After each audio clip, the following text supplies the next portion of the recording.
Despite appearances, stress and anxiety have a positive intention, even if it doesn't seem that way, even if they drag you down, even if it makes no sense at all yet. Stress and anxiety still have a positive intention. They're actually meant to help you. And in this video, I'm going to explain what's really going on.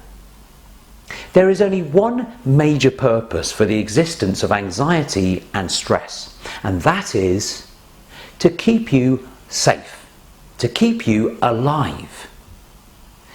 In order for the human species to survive, our ancestors had to have a mechanism installed into their brain from birth, one that would enable them to deal with harsh environments and threats. And those threats were abundant, large or deadly animals, ones that would be predators to you or aggressive if their territory was breached.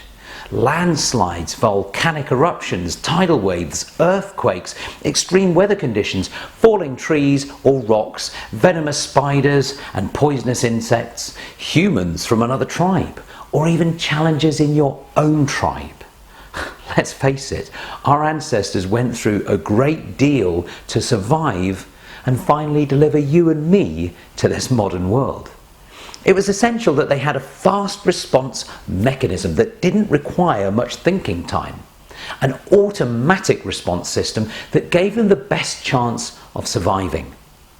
Today we call that system the fight, flight, or freeze response, and it allowed our ancestors to receive a burst of adrenaline to fight or run, or a shutdown of movement to freeze still. Do you stand and fight, or run and escape, or hide behind a tree? All of these responses have a positive intention and have probably saved you from harm at one point or another, perhaps while driving or crossing a road, or using machinery, or cooking on a fire, or pulling back from a cliff edge. And so the fight or flight response still has relevance to us today. We need it. And yet we need to learn distinctions, otherwise your brain can learn to respond like that in too many situations. Your brain learns by making associations between things.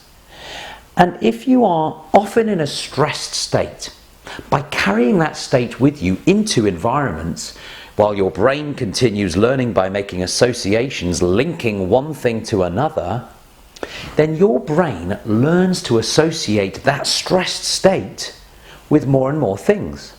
Things which, when seen again in the future, become triggers that reactivate that state. The brain learns to trigger stress in situations where it's not needed. You arrive at the office, stress. A car in front of you isn't moving, stress. Computer is slow today, stress.